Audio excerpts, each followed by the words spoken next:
أعوذ بالله من الشيطان الرجيم بسم الله الرحمن الرحيم صراط الذين أنعمت عليهم غير المغضوب عليهم ولا الضالين آمين. حضرات کل یہ بات آئی اسلام نام صرف کچھ مخصوص طور طریقوں کا عبادت کا نہیں ہے. جیسے دوسرے مذاہب میں صرف کچھ مخصوص دنوں میں مخصوص وقت میں مخصوص قسم کی پوجا پاٹ کر لینے سے ان کے یہاں مذہب کا تصور وہاں تک آ کر رک جاتا ہے. لیکن اسلام کے یہاں ایک مکمل نظام زندگی ہے. پورے 24 گھنٹوں کا ٹائم ٹیبل ہے اور سمجھیے کہ پورے ہفتے کا نظام ہے, پورے مہینے کا نظام ہے, پورے سال کا نظام ہے, پوری زندگی کا نظام ہے. آپ کسی مذہب والے کو پوچھئے کہ آپ کی مذہبی کتابوں میں آپ کو کیا سونے کا طریقہ بتایا گیا ہے, تو دنیا میں جتنے بڑے مذاہب اس وقت پائے جاتے ہیں میں سمجھتا ہوں کہ اسلام کے علاوہ شاید کوئی مذہب والا آپ کو بتائے گا کہ آپ کو کس طرح سونا ہے, رات میں آپ کو کس طرح سونا ہے. سنت طریقہ مذہبی کتابوں سے کوئی بتائے نہیں بتا سکتا, لیکن ہمیں بتایا گیا. رسول اللہ صلی اللہ علیہ وسلم نے فرمایا کہ آدمی وضو سے فارغ ہو رات میں سونے سے پہلے باوضو ہو جائے, اور اس کے بعد رسول اللہ صلی اللہ علیہ وسلم نے فرمایا بستر کو 3 مرتبہ آدمی جو ہے جھاڑے جھٹکے. کتنے بھی اچھے سے اچھے گھر ہوں, کتنے بھی اعلیٰ درجے کے بستر ہوں, وہاں پر کتنی بھی پابندی کر لیا جائے, حشرات الارض تکلیف دینے والے موذی چیزیں ہوتے ہی ہیں. جھنگر ہے, سبلت ہے, کوئی اور چیز وہاں ہوتی ہی ہے. بڑے بڑے اعلیٰ درجے کے 5 سٹار ہوٹلوں میں بھی آپ یہ نہیں کہہ سکتے کہ وہاں پر یہ چیزیں نہیں. اس لیے حدیث نے بتایا کہ آپ کو بستر کو 3 مرتبہ جھٹکنا ہے, اور اس کے بعد رات میں سونے سے پہلے گھر کے دروازے آپ جب کنڈا لگائے تو حدیث میں ہے کہ بسم اللہ پڑھ کر لگاؤ. اس کا فائدہ یہ ہوگا کہ اللہ کا نام لے کر دروازہ بند کرنے کی وجہ سے شیطان تمہارے گھر میں آ کر رات میں تمہاری نیند کو برباد نہیں کرے گا. حضور صلی اللہ علیہ وسلم نے فرمایا کہ چراغ جل رہا ہو تو چراغ کو بجھا دو. پہلے چراغ ہوا کرتے تھے, بجھا دو. کیوں؟ رات میں دوسری مخلوق خاص طور پر چوہے وغیرہ چلتے پھرتے ہیں, وہ کہیں ان چراغوں کو گھسیٹ کر کہیں تمہارے کپڑوں میں لے جا کر نہ چھوڑ دے, جس کی وجہ سے جو ہے گھر جل جائے اور تمہارا کپڑے وغیرہ جل جائے. مختصر بتا رہا ہوں کہ صرف سونے سے پہلے رسول اللہ صلی اللہ علیہ وسلم نے امت کا کتنا خیال فرمایا ہے. اور آپ صلی اللہ علیہ وسلم نے فرمایا برتنوں کو ڈھانپ کر سو, کوئی چیز کھانے پینے کی کھلی ہوئی نہ ہو. آج کیمرے آنے کی وجہ سے بہت سی چیزیں جو پہلے سمجھ میں نہیں آتی تھی آج سمجھ میں آ رہی ہیں. ہر گھر میں سبلت ہوتی ہے اور اس کا جو زہر ہوتا ہے وہ بہت زیادہ خطرناک ہوتا ہے. بعض گھروں میں کچن روموں میں جو کیمرے لگے ہوئے ہیں, اندھیرے کے باوجود بھی جو کام کرنے والے کیمرے ہیں, اس میں رات کی ویڈیو کے وہ واقعات نظر آتے ہیں کہ جس میں آپ کی کھانے پینے کی چیزوں میں کس طرح سبلت جو جاتی ہے, کھاتی ہے اور اپنا وہاں اثر چھوڑ کر آتی ہے. اس لیے حدیث میں رات میں سوتے وقت میں اپنے برتنوں کو خاص طور پر ڈھانپ کر سو، اور اس کے بعد حدیث میں خاص طور پر پینے والی چیز کو دیکھ کر پیو۔ گرمیوں کے موسم میں خاص طور پر باریک چونٹیاں اتنی تیزی سے سرایت کر جاتی ہیں پانی میں کہ آدمی گھٹاگھٹ جو پیتا ہے، جو کہ منع ہے، شریعتاً بھی منع ہے اور طبی اعتبار سے، میڈیکلی اعتبار سے بھی منع ہے۔ یہ آدمی گھٹاگھٹ جو پیتا ہے، رسول اللہ صلی اللہ علیہ وسلم نے فرمایا یہ جانور پینے کا طریقہ ہے۔ پانی کو چوس کر پیو، آہستہ سے پیو، چوس کر پیو، 3 سانس میں پیو۔ تو بہرحال رات میں سونے کے سلسلے میں کچھ ہدایات، سیدھی کروٹ سو، مستقل اس پر تحقیقات ہوئی کہ بھئی سیدھی کروٹ سونے میں فائدہ ہے یا لیفٹ والی کروٹ میں سونے میں فائدہ ہے۔ میڈیکل کہتی ہے سیدھی کروٹ میں سونے میں ہارٹ اٹیک کو جو ہے کم سے کم جو ہے اس سے تعلق بن سکتا ہے۔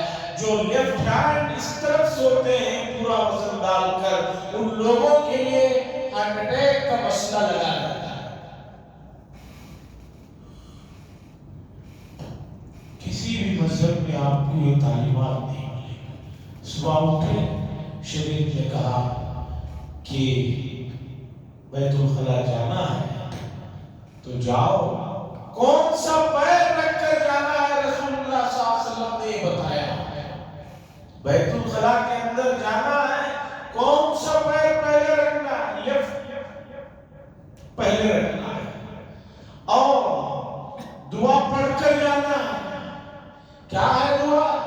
اللہم انی اعوذ بک من الخبث والخبائث، اللہ میں آپ سے پناہ چاہتا ہوں، تیری وہ جو مخلوق ہے جو شرارتوں پر تلی ہوئی رہتی ہے، خبیث جو ہیں، جنات ہیں اور دوسری جو مخلوقات ہیں جو نقصان دینے کے در پہ بیٹھی ہوئی ہے، ہمارے پاس اتنی طاقت نہیں ہے کہ ان سے پناہ، ان سے جو ہے لڑ سکے، اس لیے میں آپ کی پناہ چاہتا ہوں، یہ کہہ کر اندر جائے۔ اور رسول اللہ صلی اللہ علیہ وسلم نے فرمایا صدر کا بہت اہتمام کرو، بالکل آدمی جب ضرورت کے لیے بیٹھے تب کپڑے اتارے، تب کپڑے اوپر اٹھائے۔ آج صدر کا کوئی اہتمام نہیں، آدمی اپنے گھر میں سوچتا ہے میں اپنے گھر میں ہوں، لنگی پہنوں نہ پہنوں، پینٹ پہنوں نہ پہنوں، یہاں نکال کر پھینک دوں، جیسے چاہے پھروں۔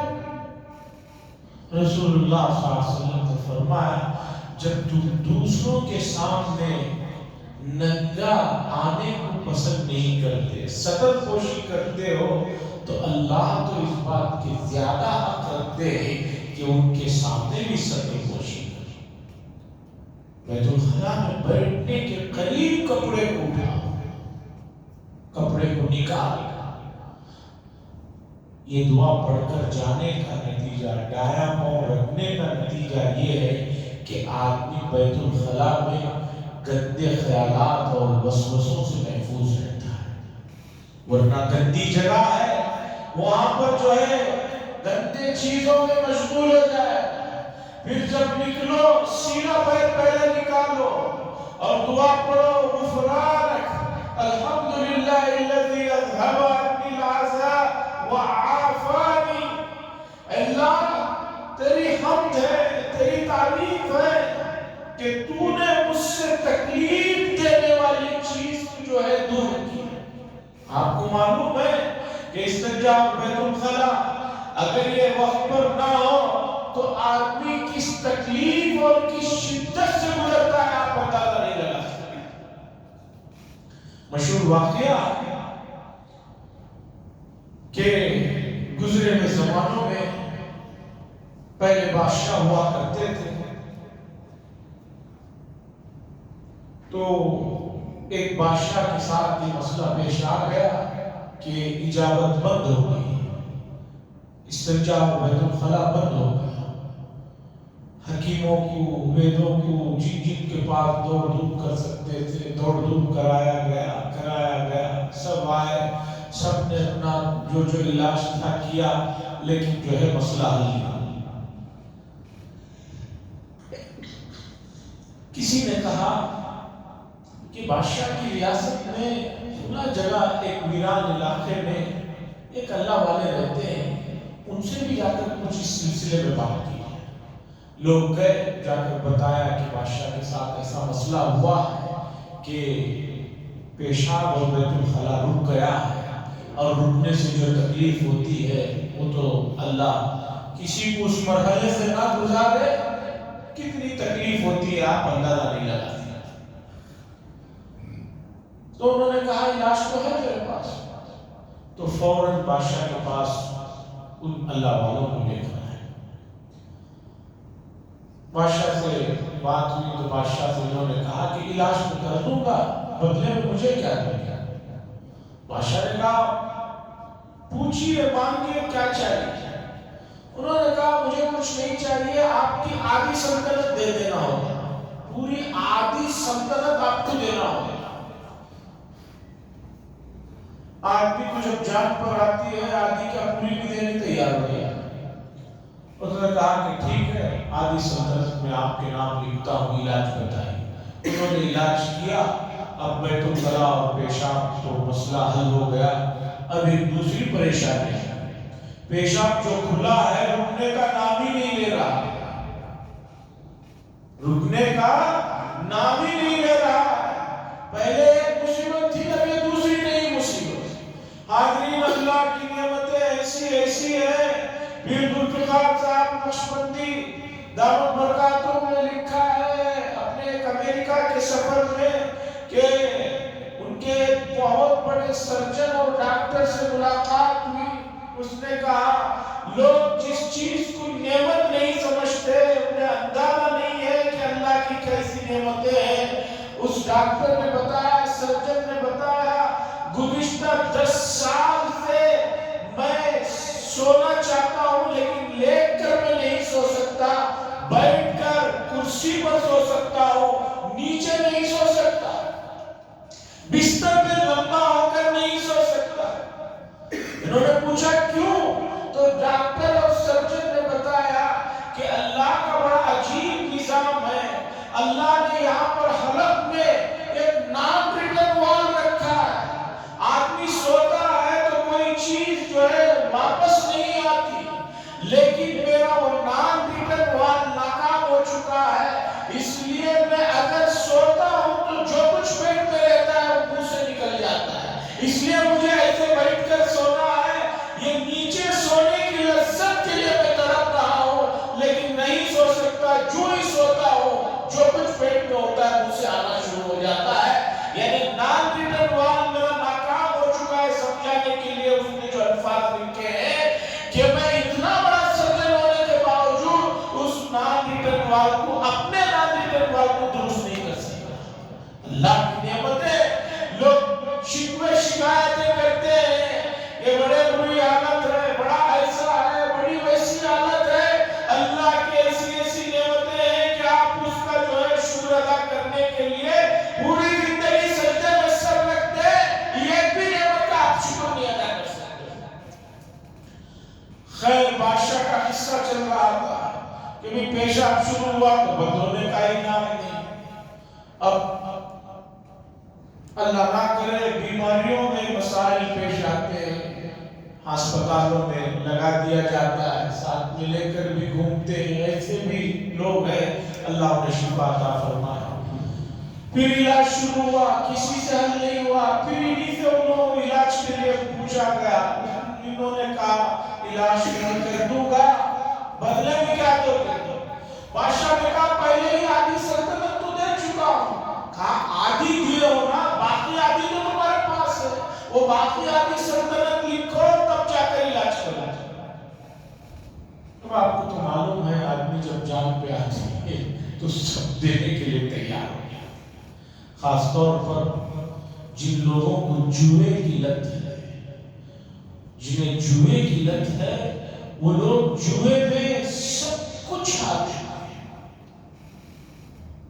لیکن جوے جیسی مہلک بیماری جو لوگ اسے چھپ چھپا کر جوا کھیلا کرتے تھے جو کہ حرام ہے، اب جدید دنیا میں نئے انداز میں جوے کو اتنا پروفیشنل بنا دیا گیا ہے کہ اب آدمی کو جوا کھیلنے کے لیے جوا خانے جانے کی ضرورت نہیں، اپنے گھر میں اپنے کمرے میں بیٹھ کر اپنے موبائل کے ذریعے سے جوا کھیل رہے ہیں۔ اور چھوٹے چھوٹے لوگ جن کی کمائیاں روز کی کمائیوں سے جن کے گھر چلتے ہیں، وہ ٹھیلوں میں ترکاری اور ٹماٹر دوسری چیزیں فروخت کرنے والے وہ لوگ بھی موبائل لیے ہوئے جو ہے جوا کھیل رہے ہیں۔ اب جوا کوئی عیب کی چیز ہی نہیں رہ گئی ہے۔ جوے کی لت بہت بری لت ہے۔ تو بہرحال اب اس آدمی نے جو ہے اپنی زندگی بچانے کے لیے بادی بھی سلطنت لکھ دیا، انہوں نے پھر علاج کیا، وہ مسئلہ حل ہو گیا۔ اس کے بعد جب اس کی طبیعت ٹھیک ہوئی تو اس اللہ والوں کو اندازہ ہوا کہ بادشاہ کی اپنی سلطنت جانے کی وجہ سے جان نکل رہی ہے، پریشان ہو گیا ہے۔ اب تک پیشاب نہ ہونے کا غم، ہونے کا غم، اب یہ دو ہو گئے تو سلطنت جانے کا غم، کرسی چھیننے کا غم۔ ان اللہ والوں نے کہا کہ بھائی مجھے تمہاری سلطنت، تمہاری یہ دولت، ہیرے جواہرات، یہ گھوڑے، یہ زمینیں، اس میں مجھے کوئی دلچسپی نہیں ہے۔ میں صرف تمہیں اس بات کا احساس دلانے کے لیے یہ کام کیا کہ اللہ کی کتنی بڑی ایک نعمت جس کے بارے میں تم نے کبھی سوچا بھی نہیں۔ روزانہ تم 2 سے 4 مرتبہ پیشاب جاتے ہو، آتے ہو، کبھی تم نے سوچا بھی نہیں یہ پیشاب کو جانا آنا، یہ وقت پر ہو جانا، یہ کتنی بڑی نعمت ہے۔ آج ایک مرتبہ کے پیشاب کے نکلنے اور بند کرانے کے لیے تمہیں پوری سلطنت خرچ کرنی پڑی، ایسی روزانہ تم کتنی مرتبہ جو ہے جا رہے ہو، آ رہے ہو، کبھی تمہیں احساس بھی نہیں ہوا۔ میں صرف احساس دلانا چاہتا تھا کہ اللہ کی بڑی نعمتیں ہیں، اس لیے اللہ کی ہمیشہ حمد و ثنا کرو، اور بڑائی تو کبھی بھی کسی انسان کے لیے زیبا نہیں ہوتی۔ تو دعا کیا ہے؟ غفرانک الحمدللہ الذی اذھب عنی العذاب وعافانی، کہ اللہ آپ نے مجھے عافیت دی۔ عزیزان گرامی، اسلام نام ہے ایک پورا مکمل ایک پروگرام ہے۔ آپ کو صبح اٹھنے سے لے کر رات میں اپنے گھر میں داخل ہونے تک، آپ کو صبح اپنے گھر میں ان چیزوں سے فارغ ہونے کے بعد کیا کرنا ہے؟ سلام کرنا ہے، اور آپ گھر سے نکل رہے ہیں کیا دعا پڑھ کر نکلنا ہے؟ گھر میں داخل ہو رہے ہیں کیا دعا پڑھ کر داخل ہونا ہے؟ کس طرح رہنا ہے؟ نظام ہے۔ امت مسلمہ جو ہے اس نظام سے دور ہونے کی وجہ سے سب سے بڑی پریشانی یہ ہے کہ آج سکون دل کی دولت نہیں ہے۔ مجھے بتائیے، ہم نے اس وقت بڑے حضرات بھی بیٹھے ہوئے ہیں، آج سے 40-50 سال پہلے اس طرح کی کوئی سہولتیں نہیں تھی، لیکن ان کے دلوں میں، ان کے چہروں میں، ان کے گھروں میں، ان کے ماحول میں کتنا سکون تھا، کتنی خوشیاں تھی، کتنا ایک اپنائیت کا مسئلہ تھا۔ چھوٹے چھوٹے گھروں میں بڑی بڑی فیملیاں تھی، آج بڑے بڑے گھروں میں چھوٹی فیملیاں ہیں۔ ہر ایک کو اس بات کی تاکید دی جا رہی ہے کہ دوسرے کے جو ہے معاملات میں دخل نہ دیا جائے۔ یورپ نے ایسا سبق پڑھایا کہ اب باپ بھی اپنے بیٹے کو نصیحت نہیں کر سکتا، یہ کہا جاتا ہے کہ نہیں بھائی بیٹے کی زندگی میں دخل نہ دو، تو پھر وہ بیٹے کو ایسے بے چین دیکھ سکتا ہے، لیکن جو ہے اسے کچھ عقل نصیحت نہیں بول سکتا۔ مشہور واقعہ امریکہ کا کہ ایک ماں نے مقدمہ دائر کیا تھا اپنے بیٹے کے خلاف عدالت میں کہ میرا بیٹا اپنے کتے کے لیے تو روزانہ 4-4 گھنٹے خرچ کرتا ہے، لیکن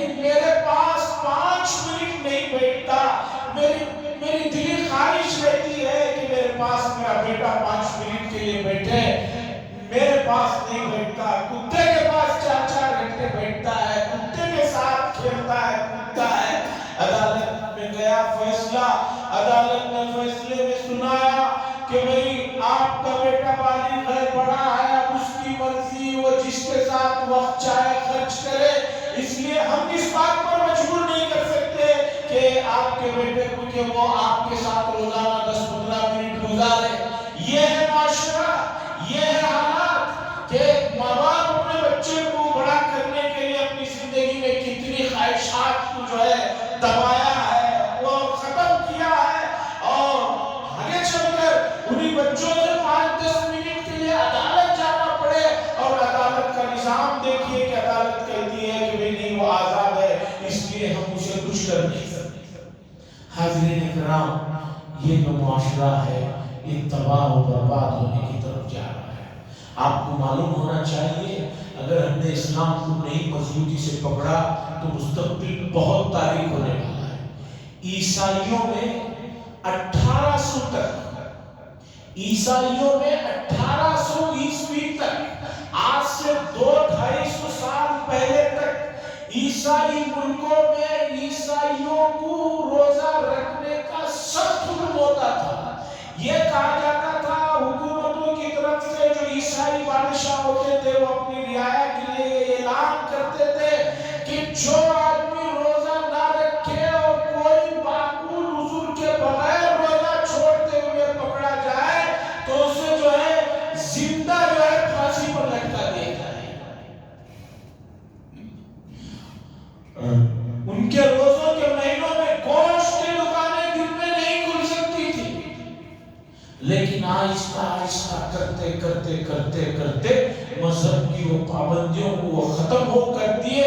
اس کا نتیجہ یہ ہے کہ آج وہ جانور بنے بیٹھے ہوئے ہیں، ہمیں جو ہے نصیحت کرتے ہیں، عقل بولتے ہیں اور بہت کچھ کرتے ہیں، لیکن ذرا پوچھیں یوکرین اور رشیا میں جو کچھ ہو رہا ہے اس میں کون دونوں طرف کون سی قسم کے لوگ ہیں، اور آس پاس بیٹھ کر جو تماشا دیکھ رہے ہیں وہ کون لوگ ہیں؟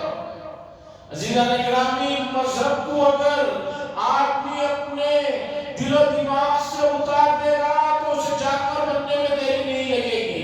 یہ ایک مہینہ آپ کو جو روزے رکھائے جا رہے ہیں اس کے اندر کتنے فائدے ہیں آپ اس کا اندازہ نہیں لگا سکتے۔ قرآن نے کہا وَأَن تَصُومُوا خَيْرٌ لَكُمْ، لوگوں روزہ رکھو، اس میں تمہارے لیے بہت خیر ہے، تم اسے جان لو گے اگر اس کے اہتمام سے رکھو گے، اور اس کی جو چیزیں ہیں، اس کی جو ترتیب ہے اس ترتیب پر کام کرو، اس کے فائدے ظاہر ہوں گے۔ اللہ سے دعا فرمائے اللہ تبارک و تعالی اسلام کی تمام جو ہے احکامات کو دل و جان کے ساتھ اپنانے کی ہمیں توفیق نصیب فرمائے۔